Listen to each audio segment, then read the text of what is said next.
what's up? Welcome to the AV Club podcast. My guest today is Mr. Dylan Medlin. Now, Dylan and I didn't know each other before this started. We actually met the day of the podcast, which was really cool. We hit it off almost right away. Of course, it was chatting about coffee for the most part, and that's a lot of this podcast is about coffee. A little bit of a deeper dive into really Dylan's passion for it and all the neat avenues you can go through coffee, which most people probably just think it's, the same old, but there's a lot to it, and it's an art, and it's really quite beautiful. So hope you guys enjoyed Dylan Medlin. This episode of the AV Club podcast is brought to you by Whiskey Morning Coffee. Who else did you think it was going to be? Now, Whiskey Morning Coffee is my favorite coffee right now that's on the market. I can't get over the fact that all their blends are phenomenal. I really had a preference at first with the Texian blend, but now this Whiskey Morning Coffee, their OG stuff, is starting to really make a comeback in my rankings. So try it out. Go to their website, www.whiskeymorningcoffee.com. Hit up their social media, Whiskey Morning Coffee on Instagram and Facebook. Tell them I sent you and try the stuff out. Thanks. Ready? Ready. Cool. All right, Dylan, we're rolling, bro. Rolling. Thank you so much for coming and joining me. First of all, honestly, thank you for driving over here. I know it's not an easy drive. Well, it's not that hard of a drive, but it's also out of your way, out of your schedule, out of your normal routine to come on a show and talk to a stranger we've never met before. So thank you for that. Thank you for trusting me enough to come over here. So for sure, dude. Yeah, thanks for having me. Thanks for inviting me. This is a lot of fun. I'm pretty nervous. But yeah, it was worth the drive. And yeah. So, dude, so yeah. I mean, to break the nerves, I like to just tell people that I really don't have too many listeners, so there's really nothing to be nervous about. It's not like, it's not like this is going to be heard by millions of people, Right. Yeah. Maybe a handful of people. Maybe like your family. So yeah, if you happen to share it with them, or, that's about it though. But the reason I really so we don't know each other. I think the reason I followed you is because Adrian, a mutual friend of ours, he was on Instagram, right? And he was swiping through IG stories. Okay. He landed on one of yours and you were making coffee. And then he swiped through because Adrian doesn't even drink coffee. And I was like, whoa, go back. What is that? Like, I was creeping over his shoulder. Probably shouldn't have been looking at his phone. And he was like, oh, that's my buddy Dylan. I think y'all were roommates, right? Yeah, we were roommates for 3 years. Yeah. Oh, yeah, for a while. And so he was like, that's my buddy Dylan. I used to live with him. And I was like, what is he doing? Making coffee? And he was like, yeah, dude, he's really into it, like hardcore into coffee. And I was like, well, dude, send me his profile and I'm going to check it out. And so I checked it out. I followed you. And we still didn't know each other at that point, and the rest is history, dude. I see your content that you put on your IG, and it made me want to start getting better at making coffee. And I'm not even kidding. I was showing you downstairs, I got a kettle, I got a different scale. I have a brand new scale over there, and I got a bunch of coffee stuff to make coffee the right way. So shout out to you, bro. Dude, thank you, man. You're an inspiration to me already. I don't even know you. Shout out to Adrian. That's cool, dude. That really means a lot. Kind of made me tear out a little bit there. But that's cool that you heard it from Adrian. He doesn't drink a lot of coffee, so yeah. I know there's a lot of people that probably swipe and just kind of skip it. But that's cool, dude. It means a lot. Thank you for saying that. Yeah, that's man. Cool. That's the cool thing about it. I know a lot of people do that with this podcast too, but I don't care. You know what I mean? I don't do this podcast so that everybody can stop what they're doing and listen. I do it because I really enjoy it, which is why I think seeing you do content like that is so cool, because obviously not everybody likes coffee. That's just a fact of the world, right? Right. Not everybody's going to like it. And you make it and you put all this time and effort into it, and you research it just so your habit and your fulfillment can be met. Mm-hmm. And I love that, dude. It really motivates me when people are just super into one thing and they dive deep into it. And so that's part of the reason what drew me there to your page. And then another reason was because I like coffee and I want to get better at making coffee. So cool, dude. Yeah, bro. That's awesome. So what got you into coffee, first of all? Like, we were talking a little bit downstairs, but you didn't really say what got you into it. Like, you said something about in 2018 you stopped Starbucks. I don't know what that means. Like, did you work there? Yeah, so I worked at Starbucks from 2015 to actually 2019. Okay. On and off, probably 3 years, give or take. Yeah, like a college job, right?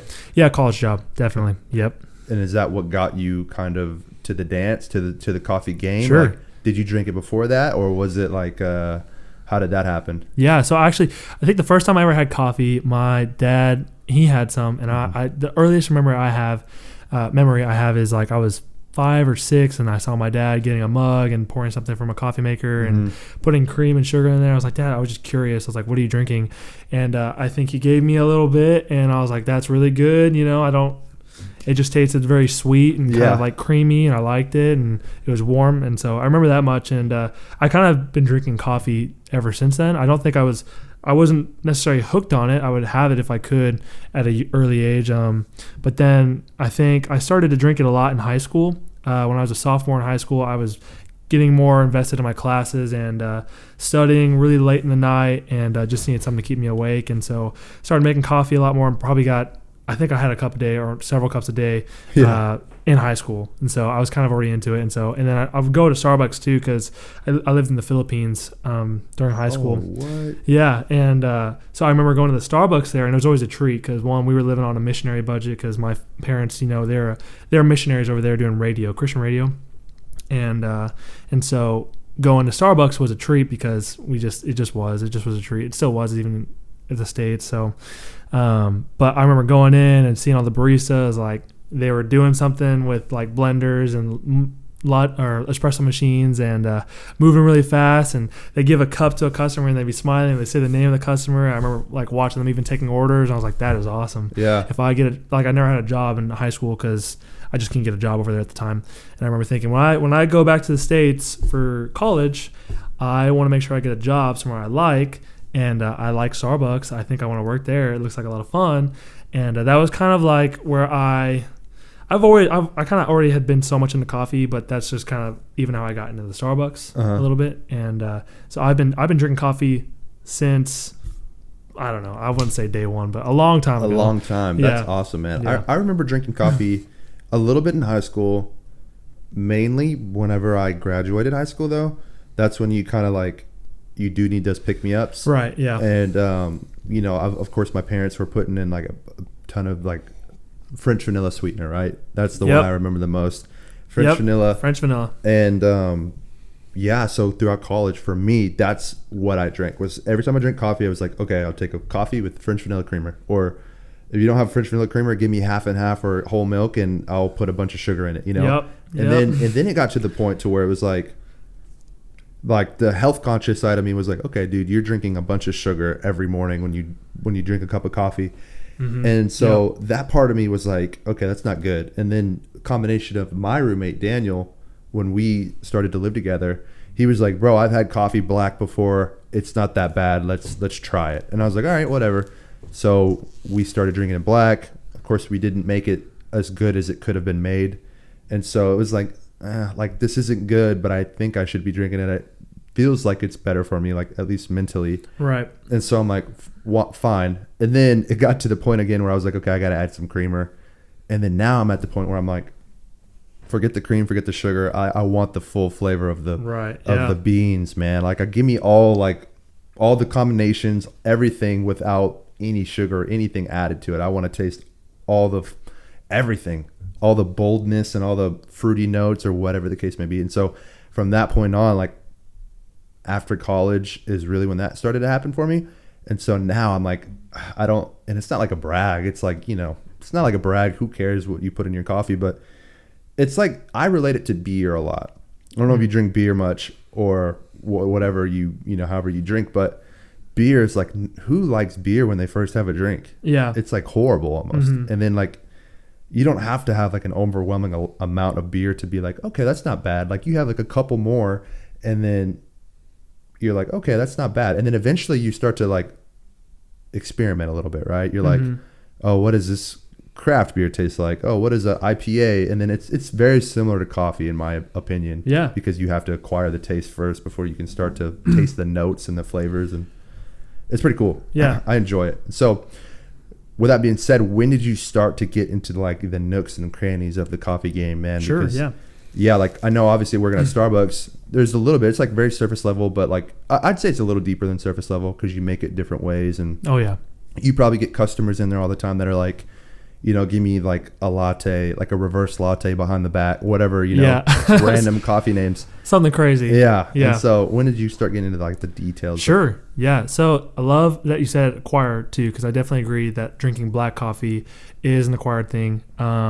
So while I was actually working at Starbucks, I kind of knew there was always more to it. I think, I don't remember when exactly, but at some point while I was at Starbucks, you started, you know, if you got Instagram, you're flipping through Instagram, you started to see these lattes with like hearts or swans or something crazy, some sort of latte art. And that's when I kind of knew that there was more out there. I didn't necessarily want to do it because I was like, man, if somebody can do that, it's probably really hard. Yeah. And I'm kind of overwhelmed just looking at it. So just let me put whipped cream or whatever on top of it. But yeah, so I knew that it was always out there. And then, but let me go ahead and backtrack when I guess I started drinking black coffee because that's kind of part of it. So same as you, it was kind of a health thing. I was like, if I'm going to be having coffee every single day, I don't want to have creamer and sugar because one, you know, it doesn't even feel good on your tongue after you have it. You know, you have bad breath, especially if you don't drink enough water. And it kind of gets sticky in your mouth, like a weird like stickiness. I don't know, at least for me. Yeah, no, I agree. The weird stickiness for sure. And so I wanted to drink it black, and I was actually, after 1 year of working at Starbucks, I went home to see my family, and they didn't have the best coffee either. But I was like, you know, I'm just going to stomach it. I'm just cold turkey and go for it. And so it kind of took a week of just drinking black coffee and kind of forcing myself to drink it. And I didn't really like it at first, but I eventually acquired at least a tolerance for it. And once I got back home and started drinking, because you get a free mark out if you work at Starbucks, you get a free pound of coffee every week. And so and it was really cool. I came back after a summer of being gone. A lot of people, I made some good friends there, and they bought me a French press from Starbucks, and I don't think they sell it anymore, but it's got like this steel body and like a wooden handle, and I just remember looking at it like, that is the coolest thing. Like I could take that camping or whatever. And they remember me staring at it so much that when I came back, they had already bought it for me. And so I was like, what? You guys thought of me while I was gone and got me really this? cool. That's so cool. So yeah, so I started taking those weekly markouts home with me, and I had a blade grinder and was using that and grinding my coffee, and I had a cheap kettle from Walmart, and just started making French press every day, every morning at home. And that's kind of how I drink my coffee from 2016. I've been drinking it black since then. At least every now and then I might throw cream or sugar in there, but that's only if I really can't handle the coffee, and that's not very often. But so I started drinking black coffee in 2016, and then I actually had just met my girlfriend at the time. She's now my wife, Mallory. Nice. And we were kind of like, we had all these big dreams about what our life could be like together, and we talked very, you know, pretty much when we started dating, we talked very openly about like, okay, if we start dating, like we're probably gonna get married or engaged, right? Like that's the plan we had, because we just thought, man, if we know within 6 months, we should know, and we should get engaged and kind of go from there, and you know, do it in the most, you know, God honoring way possible. And so we did. And but while we were dating, Miller's Smokehouse and Belton, they already had kind of a small coffee business, and it was called Penelope Coffee. It's now called Muscovy Coffee, but it was Penelope Coffee then, and they had a guy there working there. His name was Chaz McAdams, and I had eaten one time at Miller's, and they had these like pamphlets on the tables, and it showed latte art, and it said latte art champion Chaz McAdams, and he was working there. And I just thought, man, I'm working like down the road. It was like not more than a 2-minute drive from Starbucks where I was working. I was like, I should transfer over here and make coffee, at least learn how to do latte art. And if he's got anything else to show me, I just want to know, because at Starbucks it's like very quick and efficient. Just get your cup and get out the door, or whatever I got to do to get my customers, many customers in and then out as fast as I can, just to increase traffic, but also to sell. And so nothing wrong with that. It's just a business model, but I kind of wanted to do something that was more.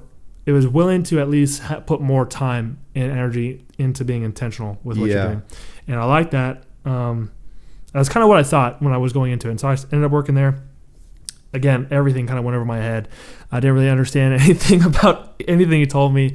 But I tried to, the biggest thing I did while I was there was work on an espresso machine. Yeah. And if you don't remember this, it's totally okay. I'm sure there's going to be a lot of things I say in here that, people are going to probably like, that goes over my head. But if you're into coffee, you're going to know what it is. It's a La Marzocco espresso machine. And I was working on one of those. And basically, it's got all the bells and whistles. It's a legit commercial standard grade espresso machine. Is the name of it? Is it like in a cursive, like a fine cursive writing on it, or is it something else? Do you remember? I don't know. The most of the time I've seen it written, I don't think it is. Not it's cursive. Like just Okay. Yeah, not cursive, but okay. yeah. So I was working on that. I learned how to do basically the gist of espresso and how to steam milk and how to do a little bit of latte art. I wasn't very good at it, but I had a couple good pours. And then Chaz even told me a little bit about doing like pour overs, and there's something called an AeroPress. A lot of that kind of went over my head for a while, and I didn't really get more into it until like 2 years later, out of just wanting a Christmas gift. Yeah. I got an AeroPress. And when I got the AeroPress, that was 2019. If you want to make good coffee and you want to make it cheap and you want to make it good every single time consistently, and if you don't have the money to buy an expensive grinder or an expensive kettle, if you can just get an AeroPress and good beans, that's where I would say to go, because it costs like $30 for an AeroPress, and you can make good coffee anywhere, and it's super small, super, I don't know, whatever you want. Very portable, right? Very portable, yeah. Yeah. Yeah. But it was kind of a rabbit hole from there. Like once I got Yeah. the AeroPress in 2019 for Christmas, I kind of just went, all in, and just kind of haven't looked back ever since. That's amazing. I love that. So when you like first started making it, of course, I'm sure it was like a little rough at the beginning, but when did you start to like really nail that stuff? And how did you learn? How did you learn how to make a cup of coffee? Like we just made some coffee downstairs, and you're like timing it.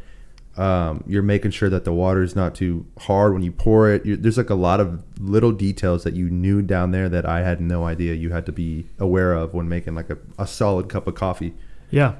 So I think, when I made my first cup that Christmas when I got the AeroPress, I don't know what it was. Everything was just perfect. The stars were aligned. I had a really good bag of coffee beans that was gifted to me by Merit Coffee and the AeroPress, and I don't know, what kind of water I use. I don't know what the temperature was and things that I would normally care about.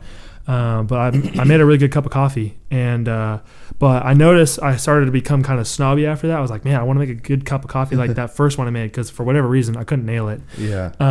And so I did have a ceramic burr grinder when I used that AeroPress, and there's a bunch of coffee terminology here. But basically, a burr grinder is better than a blade grinder, and so I had that, but it was made with ceramic, not steel. So ceramic kind of wears down pretty fast, and so basically, it didn't last very long. The grinder wasn't very good. It was good. It was better than what I had, but so I had, there were tools I was using that weren't lasting the test of time, and so it was kind of a hit or miss again with the drinks I was making until I got a better grinder. Right. I'm not sure how much this is making sense, but I guess it's really about the beans. The beans really matter, but also the grind matters. Yeah. And then kind of your brew method. So I would say, like for me, I was trying to make pour overs with a ceramic burr grinder, and I would just get too many coffees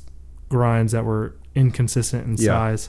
And basically, it was the best way for me to make a coffee at that time before I had a nice grinder. Which Yeah, is just use my AeroPress. Yeah. So, yeah, and that's a lot of it is having the right tools and really even knowing how to use the tools. So, like right now in your coffee lifespan and my coffee lifespan, I use an electric grinder right now. Right. A blade grinder is what you called it, and so me making a cup of coffee with the tools I have is still not as good as if you were to make it with the tools I have, just because you have the knowledge, right? And so the tools do matter, but it's really about knowing how to do it and knowing what you're looking for. Sure. Yeah. Because what is the difference between a burr grinder and a blade grinder? Yeah. So the biggest difference, if you can look at it visually, a blade grinder has got like two propellers. Like imagine a helicopter with only two propellers, and it just chops the beans, and you're going to have big pieces, big chunks cut, and you're also going to have super small pieces. Yeah. And you'll have everything in between too. Now that's fine if you're doing something like a French press, because all that coffee is going to get wet, and then you're basically going to press the coffee down with the plunger in the French press, or the press, if you will, and then you're going to drink that, and that's okay. Same with AeroPress.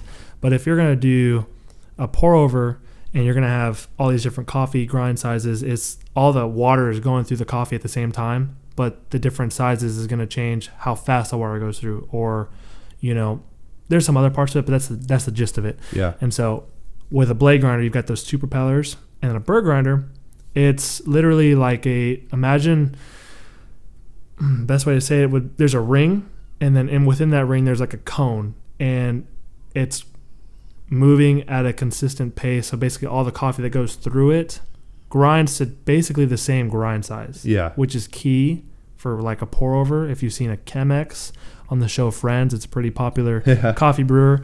It's the one that looks like a scientific vessel with a wooden handle on it, and it's got like a little leather rope. That's a Chemex, and it is also a pour over, a way to do a pour over. So having a burr grinder that has a consistent grind size for that is important. But also if you're doing espresso, you want to have a consistent grind size for that too. Yeah. So it's really hard to explain without having a visual for it. And also if you don't, you just gotta. You gotta kind of know. Yeah. I understand. You actually did a pretty good job of explaining it. I was like trying to picture as you were explaining it, and you did a pretty good job. Yeah. Okay, cool. And so you have a really cool burr grinder. Are they all burr grinders hand grinders for the most part? No. So I have an electric one at home too. There's hand and electric. Yeah. Yeah. So what is the difference in making a French press and making something like a pour over? Like you kind of explained it, but is there anything else, like obviously the ground size? Sure. There's grind size. You'd have a different grind size for both of these. There's also the type of filter. Like a French press has a metal filter, and a pour over, you can have a metal filter for a pour over, but like the one I was using was a paper filter, and that actually changes things too. If you use a metal filter, it'll allow all the oils, the natural oils in the coffee, to kind of stay there. And so it actually, when you have those oils too, it gives it much more of a what's the word? It's just like it's a much different mouthfeel. You can feel it in your mouth. Oh, okay. And so it's kind of more like if you want to have a heavy mouthfeel, that's like good with like eggs and bacon, like a savory breakfast, which is great. That's fine. If you want to have a more clear coffee without the oils in it, just a lot of clarity in your cup, and you can taste, let's say the bag for the beans says it's got tasting notes of blueberry or something on it, using a paper filter will kind of help you taste it more clearly, I guess you could say. But basically the gist of it is like the paper filter will help keep those oils out, but also those fines. So if you use a paper filter, it'll keep all the grinds from going in the actual cup when you pour it. A French press, it's got the metal filter. The fine grinds will actually, some of those grinds that are very small will still get in your final cup when you pour it. So that's a difference too, like that grittiness, if you will. You can taste a little bit of grit or chewiness in a French press versus if you did a pour over with a paper filter, you won't have that. Yeah, 100%. I do French press coffee. That's kind of what I've been drinking recently because it's the gear I have, it's the equipment I have, and so it's what I make. And I can definitely taste the fine grinds in the coffee sometimes, which it's not a bad thing. It's not like, it's never ruining the coffee. But some days I'm like, I don't really want to have to deal with the fine grinds in my coffee, because if you look at the bottom when you're finished, or if you try to pour it out, you'll see a lot of residue that stays at the bottom of your cup. Right, yeah, and exactly. Then you made us some coffee today with the pour over, and there was no, like I don't think there was any. No, there's none. Like we're drinking it right now. There's no grinds at the bottom, which is just good. Yeah, I really enjoyed that. Yeah. So let's get into some like bean talk, man. Let's get into some beans. Bean talk. Dude, you should start something about that. Dude, by the way, this is like a sidetrack.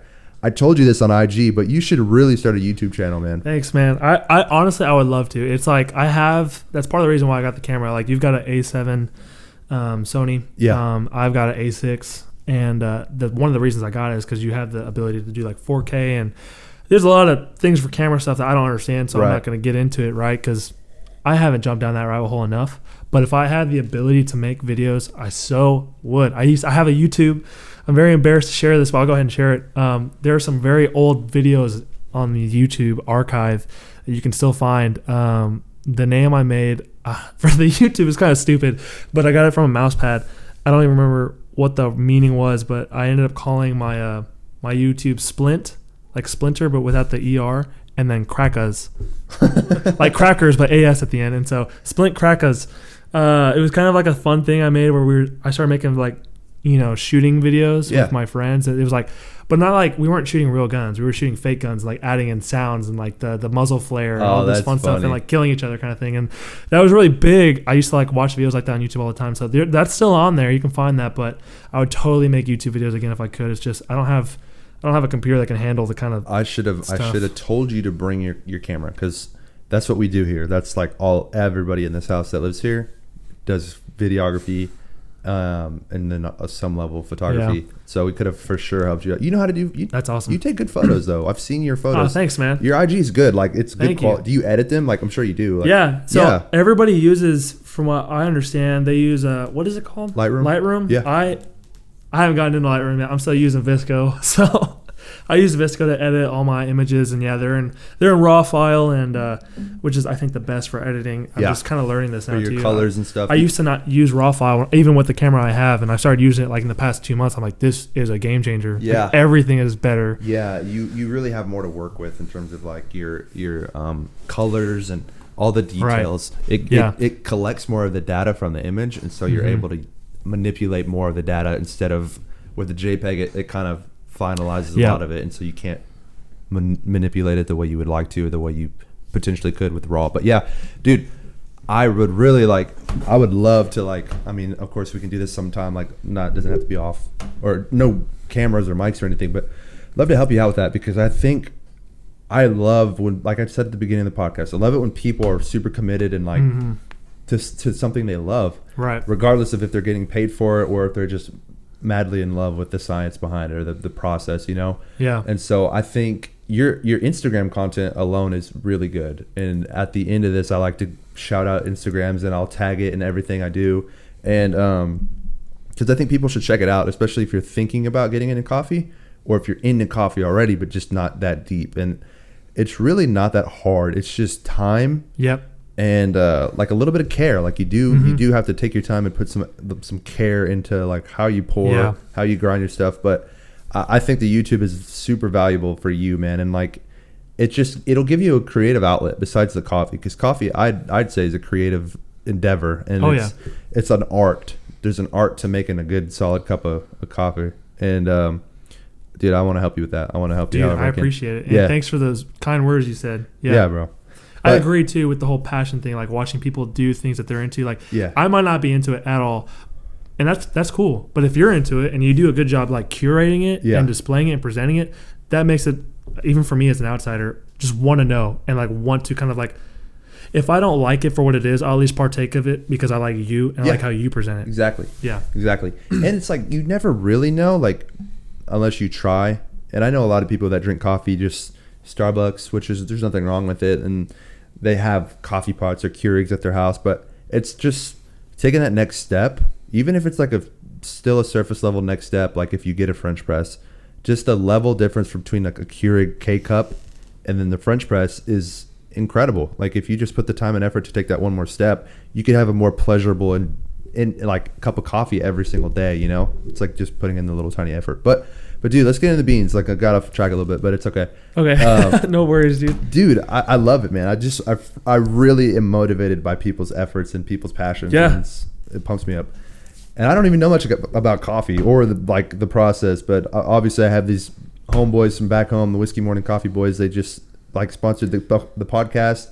Yeah, that's pretty cool though. That's pretty cool too. It gives me an opportunity to be creative and get deeper into the coffee game so that I can learn how to make a cup of coffee that maybe my girlfriend will like, who doesn't like coffee, maybe we'll get her in it. Does your wife like coffee? Yeah. So actually I'm glad you said that, because she doesn't always like black coffee. Yeah. And I don't know where it was or when it happened. It kind of just, I should have wrote down somewhere just with the date, but she hasn't always been a fan of black coffee. She used to love like getting an iced coffee venti with light ice, I think light coconut milk and 2 pumps of vanilla. So that was her go-to drink when Well, we met basically. I was working drive-through, and I met her because she came through. We'd already met. We were acquaintances, but we were both home for the summer, and that's kind of like where we started dating. Yeah. And I remembered her drink, and I got really nervous too, Yeah. like the first time she came through. But anyways, like I don't know, somehow in there I kind of got her to kind of segue into enjoying black coffee. She's still,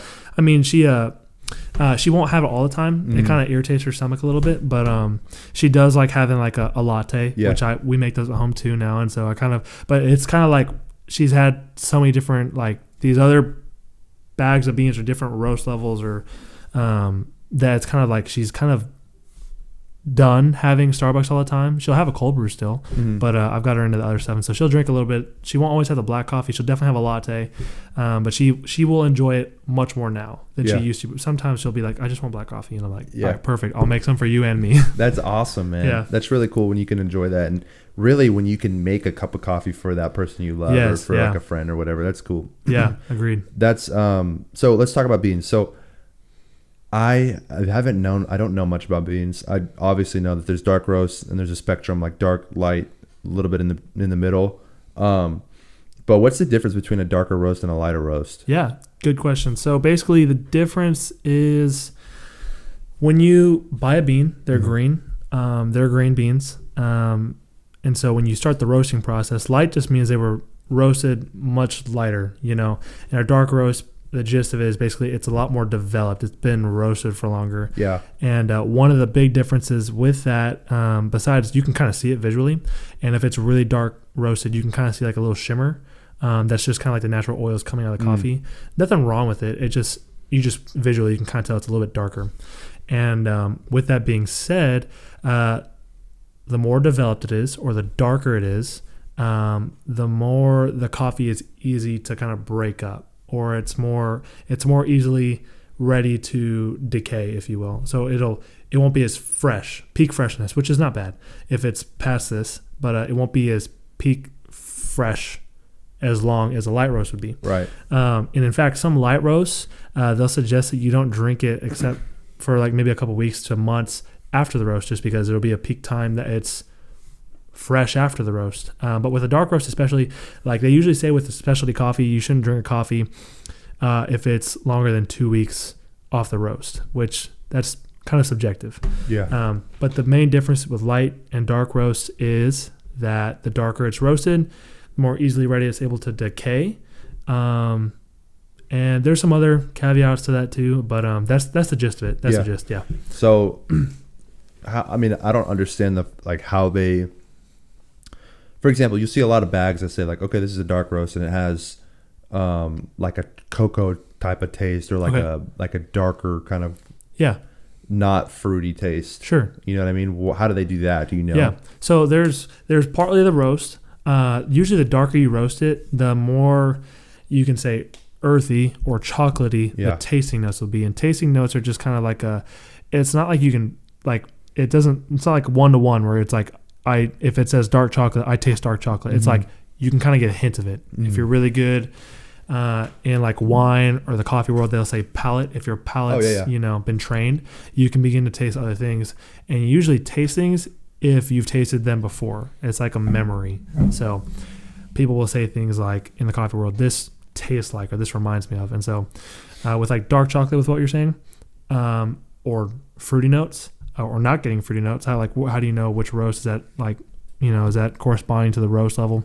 Sometimes, sometimes it is roast. If it's dark roast, it's definitely gonna taste a lot more earthy or chocolatey most of the times, or nutty. Medium roast too, nutty. They'll even say sometimes like what kind of nut, like an almond or whatever. So medium roast too usually is like you'll see more like milk chocolate or like graham or something like that, or vanilla nougat, or I don't even know how to say nougat right, but vanilla nougat. And lighter roast, you'll usually see. Now the lighter roast it is too, like it's kind of, you'll see sometimes a lot more like fruity things, like I'm trying to think, like blueberries or strawberries, or you might see like green tea, or I just got a coffee today or yesterday in the mail and it says Jolly Rancher. So it can be really subjective. It's really whatever you kind of remember. And the way they come up with these tasting notes too, they try all these coffees after they roast them through a process of cupping. It's really similar to a French press, the one I showed you, the video I sent you, where they kind of very coarse grind coffee, a lot of hot water in a cup, and they, after like 8 minutes of it steeping, they try it with a spoon and they call it cupping, and that's where they kind of come up with the tasting notes, and they kind of write down, and that's where they have a huge team, or I don't know, they don't need to have a huge team, but whoever's there to kind of write the tasting notes, they all kind of come together and like share notes and stuff like that. And so totally subjective too. Like if you don't taste the tasting notes that you see on a bag, there's nothing wrong with you. Maybe you just taste something totally different. That's totally fine. Yeah. So yeah, roasting level has a little bit of influence on the tasting notes you see on a bag and what you taste, but sometimes it's also where the bean came from. Yeah. You get a coffee from Ethiopia, it might taste a lot more fruity than a coffee from Colombia or Guatemala, which sometimes, majority of the time, when I buy the bags, and this is just off my personal, experience, it's a lot more chocolatey. Yeah. But sometimes too, I have had some fruitier coffees from Guatemala or Colombia, and that's also, and I've also had like more chocolatey coffees from Ethiopia. It's just the majority of Ethiopians are going to be more fruity. So if you hear Ethiopia from anyone, majority of the time it's going to be really fruity. Yeah.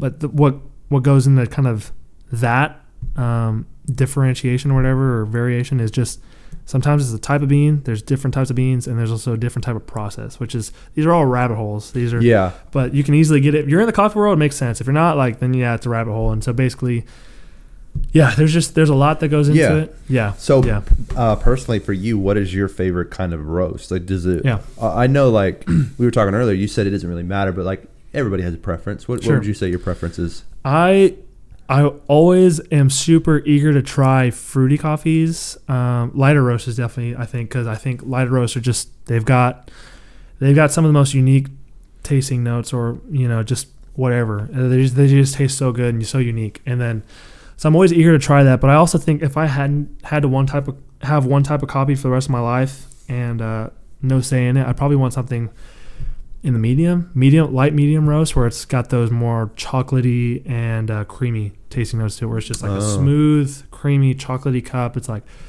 that's pretty good too. So I don't know. It's kind of hard to say between the two, but that's kind of, I guess it's kind of like my ballpark area. Okay. If that makes sense. Yeah, no, that makes perfect sense. I think for the majority of people out there, a darker roast is what they've had. Mm-hmm. And I don't know, is it true that the darker you roast it, the less caffeine is in it, and vice versa? I think a little bit. I'm not an expert on this topic, but I think so. And I say that because I've heard different people say different things. I've heard that the longer you roast a coffee, and I may be totally not saying the truth. This might be total coffee blasphemy, but I've heard the longer that you roast it, the more of the whatever the caffeine is, it does get released. That may be true. There's also another company out there, if you're into dark roast, called Death Wish Coffee. I don't know if you've heard of them. Death Wish. Yeah, no, I haven't. They've got I don't know if it's patent pending or if it's patented, but they've got a roasting process where they've got the darkest coffee with the highest levels of caffeine. That's at least what they promote it as. And so that being said, that kind of just adds to the argument that the darker you roast coffee, the less caffeine's in it. Right. But Death Wish can apparently do it pretty well. Is Death Wish an Austin brand? No, they're like I don't know where they're from, but they're not Austin. They're all over the place. How'd you find them? There's actually I'm from Belton, Temple, Texas. They're like kissing cousins of towns, and there's a mall in Temple that I went to with my dad one time, and there's a coffee shop in there, and they sell Death Wish. Death Wish. Yeah, that's where I had it. I got an ad on my Instagram, and it was like something with the skull as their label. Yeah. Is that Death Wish? Yeah, that's Death Wish. Okay, then yeah. It might have been. There's a couple with that. There's another one called Bones, but if it's just I think it's the skull with the crossbones. And it's got a circle and a red circle around that, and so maybe something like that. Yeah, that's cool though. Do you have a preferred brand that you like to stick with, or like? A roaster. Yeah. There's a few that I like a lot. Actually, but if we're talking Texas. There's like so many different people on Instagram who talk about coffee, or they're coffee influencers, and I follow a few. And one of them, coffee influencers. That's pretty cool. Yeah, it's pretty cool. One of them, there are so many of them are in Canada. I do not know why. Yeah, a lot of influencers are in Canada, dude. Yeah. Like maybe they just know how to do it. I don't know. They're crushing it. They are crushing it. I hate to say it, but yeah, and I don't know. Maybe it has some with a cold temperature where they just drink more coffee. But there's a guy out there whose name on Instagram is Brew. shoot, I don't know if it's Brew Coffee Better or Brew Better Coffee. I think it's Brew Coffee Better. But he had a poll where he's like, it's anonymous. Where you can like say if you only have one coffee for the rest of your life, what would it be? And I answered Merit. They're here in Texas. They're starting in San Antonio, and they've got a couple locations in Austin and Dallas. And I just love everything they make. You know, it's mainly a lighter roast, but everything I've had there is super good. I mean, the first coffee I had in specialty coffee really that I made for myself was Merit, and so it's just so good. And then there's also Onyx in Arkansas, which is just like, I've heard of them. They're super well known. Oh yeah. That Onyx Coffee. The reason I know of them is from Andy Mineo. Yes, yeah. He's got a collab right now with them. He just released a collab with them. Andy Mineo is a Christian artist, like a Christian rapper. Yeah, I would Christian say, rapper. right? Yeah. Yeah. I think it's called Happy Sips. Yeah, is the name of the coffee. Happy Sips. It looks cool because his brand is pretty dope. And that's cool. You have to try that one. I'll have to try it too. That'd be a cool one to try. Yeah, I agree. Yeah. I tried do you know Propaganda? He's another rapper. Yes. He had a coffee about, I don't know if it was like half a year ago to a year ago. I think it was half a year ago. And it was called, he did another collab with Onyx, and he's kind of been collabing with them for a little while now. Propaganda, another Christian rapper, super into coffee. And the coffee he had with him was called Terraform. Okay. And I can't remember all the tasting notes. I still got the box at home because they have all their Onyx coffee comes in these cool little boxes. Like, I don't keep every coffee bag, but those are the cool ones. Just the cool ones, yeah. Yeah, but that was good coffee too. Yeah. So what would it take for you to make your own coffee? Like you to roast your own coffee, or at least collab with somebody? Would you ever consider doing that? Have you ever thought of it? Or Sure. Yeah. Yeah, I mean, definitely. Like, I'm always telling Mallory, my wife, that I want to have a coffee business of some sort, and I don't care if it's roasting. I don't care if it's me being a barista. Like, if I had a craft, that's what I want it to be. Like, I'll be responsible if it doesn't look like a financially good idea for us, and like, I won't do it. But like, if I could, I would, and or if I could even do like a side job or side hustle or whatever, I would. But as far as roasting goes, we've talked about it, and like we could do it at home, start small, but we haven't done it anytime soon. So, but basically, if you were gonna start roasting your own coffee, totally awesome thing. You should probably do some research first and figure out how you should do it. You can do it in a popcorn popper, but when you plug into a wall, the electric popcorn, you can totally do it in a little wow. Yeah, one of those things. And then you can also do it in the oven. I don't know anybody who's been super successful with it except for the guy who's pretty popular for starting his own coffee company by roasting his own. I don't know if you ever heard of Blue Bottle Coffee. He got really good. Basically, he took a huge financial venture into coffee. He started roasting coffee in his oven and started selling them at farmers markets. And then eventually he got to the point where there was just lines at farmers markets and he was selling out. Wow. And he realized, I need to make a business out of this. And I don't remember the whole story, but you can look it up on YouTube, just Blue Bottle Coffee. And then he's pretty popular. And he basically took out $15,000 in loans, everything. He used to be a musician for like orchestra. Stopped doing that. And went into debt to start his own Blue Bottle Coffee company, and now they're on the east and west coast of the United States, but they're also in Asia. They're international, and they're like a multi-million. I don't remember how much, but it's a lot. They're a big company. Yeah, I know. So when you think of coffee, it's hard to think of money coming with that, right? Because it's like, it just doesn't seem like off the top, right? It doesn't seem like something that could make a lot of money, right? But when you look at companies like Black Rifle Coffee, I think, my numbers could be wrong too because I heard this a while back, but I think they're they just hit like $300 million like as a coffee company, as like their value, their worth. And I was like, how? But their market is huge and they advertise to a very specific demographic. It's like, you've seen their labels and stuff, right? Yeah. It's called Black Rifle Coffee. They have guns all over it. I think a lot of their bags or a lot of their different coffee blends are like named after like the M15 or like, I don't know if that's a gun. Is that a gun? No, that's not a gun. That's like the I don't know. It might be a gun. I don't know either. I play Call of Duty. Those are the only guns I know.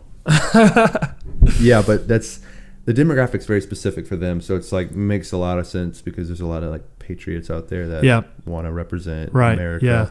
But dude, you just got to find a niche. But also I feel like it, honestly, no joke, if you were to start roasting your own beans and you found like a blend you liked, I would pay for a bag to see like what it was sweet, about. Dude. Like, thank you. Yeah, I trust your coffee opinion like 100%. And That's cool. We don't even know each other really, and like, I don't know, dude. Your content's legit. That's why I want people to see it. That's why that's one of the reasons why I asked you to come on the show. You're also a super nice guy, and like, dude, I heard nothing but good stuff about you. But you're nice too. Appreciate it, man. Appreciate that. But man, like, I would love for that.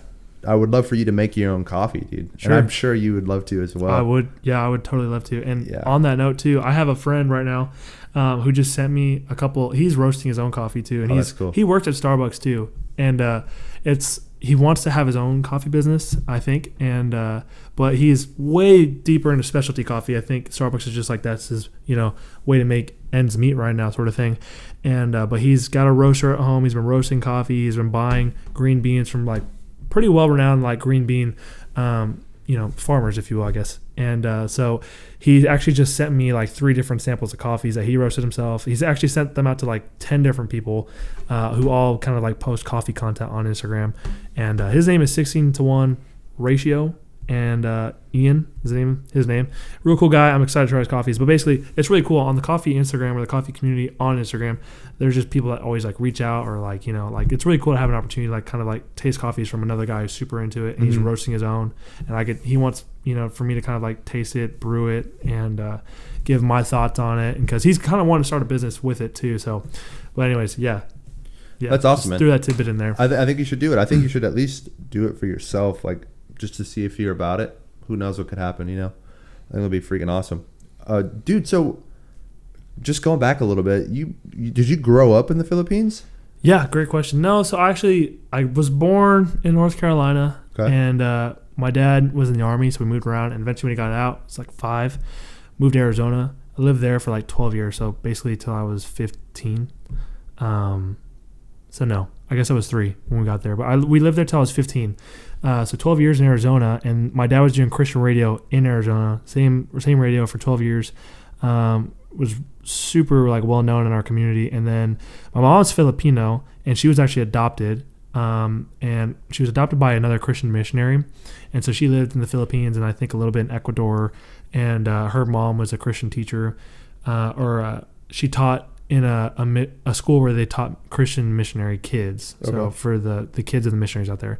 And so my mom and dad met in high school in North Carolina, started dating, and my dad, I think, said at one point, I'd love to do missions with you, sort of thing, because they were always spending time with these mission communities.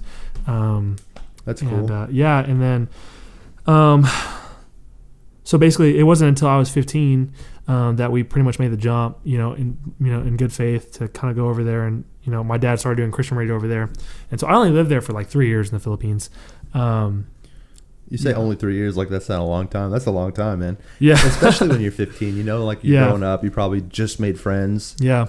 What year is that? Like, is that middle school, high school almost? No, that was just after freshman year of high school. Yeah. Yeah. Wow, man, that's huge. It was definitely tough. And, it's funny that you say that, because not everyone, sometimes I talk to people and they're like, you grew up in the Philippines your whole life, right? They just kind of assume that. Right. Like, no, I just lived there from 3 years in high school. I'm like, oh, that's not that long. Like, that doesn't mean anything. Right. Like, you're hardly there. I was like, and in the back of my head, I'm like, no, I was kind of tough, but right. Whatever. I kind of get how you can kind of see it that way, but it's cool you say that. Yeah, it was definitely a hard time to go. Yeah, that's crazy, bro. Like I couldn't imagine. Like, I didn't move at all when I was growing up. We moved whenever I was 2 to Granbury, Texas, and then I lived there for the rest of my life, like all the way up to college. And so having these friends that I've made from 5 years old, 6 years old, all the way to 15, and then having to just move.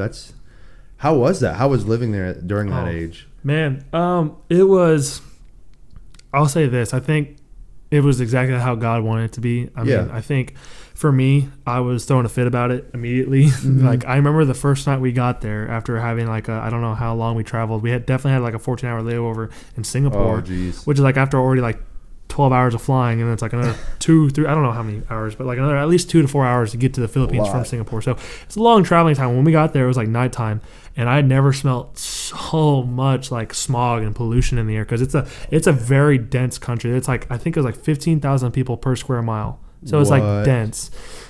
Lots of people. And so I just remember waiting there. It was nighttime. It was crammed. Everyone's short, so I was like all of a sudden like kind of average height already in the United States. When getting there, I was like taller than everyone. In high school, I'm like, So it was just a lot. It was a lot of culture shock. And the first night I hated it. I remember looking at some random picture on the wall and thinking, I don't know what it was. I didn't really read my Bible a whole lot either, but I just imagined, okay, God, that's some sort of Bible story. And okay, God, you just want me here for some sort of reason. It's kind of the conclusion I jumped to.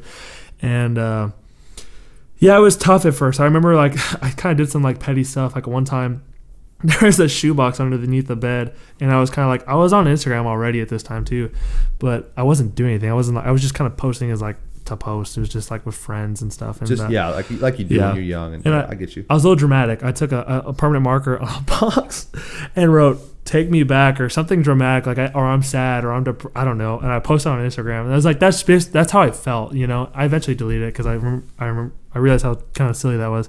But I had a really cool person, a mentor that I had early on there, and he kind of helped me begin reading my Bible and praying, and I started journaling every day, and basically just kind of begin to really take account for like what God is actually doing in my life in the moment, even when I don't like it, and kind of like finding ways to put that with my faith into practice. And so that being said, it was honestly some of the best years of my life in terms of just like what I felt like God was doing and how much he was growing me and teaching me, and just also my outlook on life in regard to like how am I supposed to love my neighbor and what does that look like on a day-to-day basis. And so that really changed things, and having I guess a bigger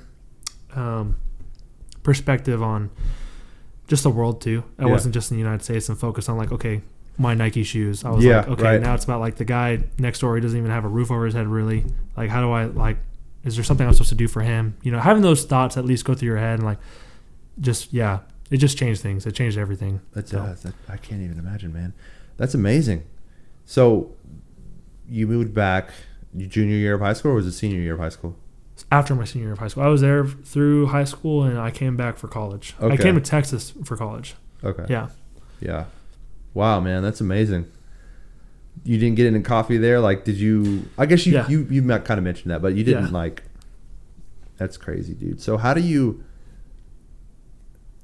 Yeah, I know it's a lot. That's a lot. That's so cool, though, man. Like, I'm kind of stumped. There's a lot of ways to kind of unpack it. I try to kind of, I try to keep it pretty like packed because I don't know how somebody's gonna hear it or take it or what.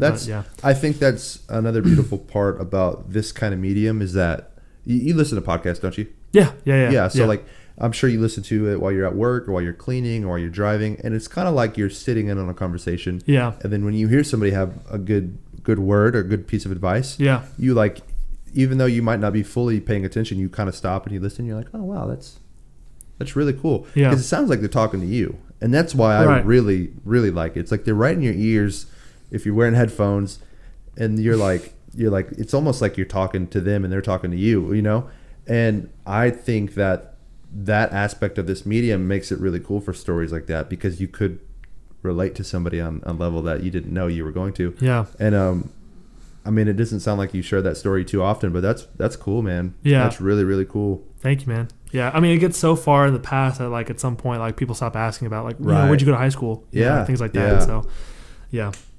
That's amazing, dude. Well, man, it's already 8:40. We've been talking for almost an hour, like a couple, I think 45, 50 minutes. So I'm going to wrap it up there because your wife is probably texting you. So yeah, I told her about the headshots, and she's like, oh, we don't look good enough for that right now. But that's funny. If you want, I can check and see where they're at. But I mean, if you want to wrap this up too, that's so cool. Well, it's up. Let's just wrap it up. Wrap it up. I think we said enough to where it's like people got good information. Okay. People heard about you, and that's awesome, man. I'll have to have you back on, and we'll unload some more stuff. But that was great, dude. I really appreciate it. We're still rolling. Like, if you want to shout out your Instagram one more time and anything you. Yeah. It's just my name, but my nickname Dill, D-U-I-L, and then Dude. So Dill Dude. Mm-hmm. There's no real meaning to that. I just kind of came up in the spur of the moment with that. So yeah. At Dill Dude.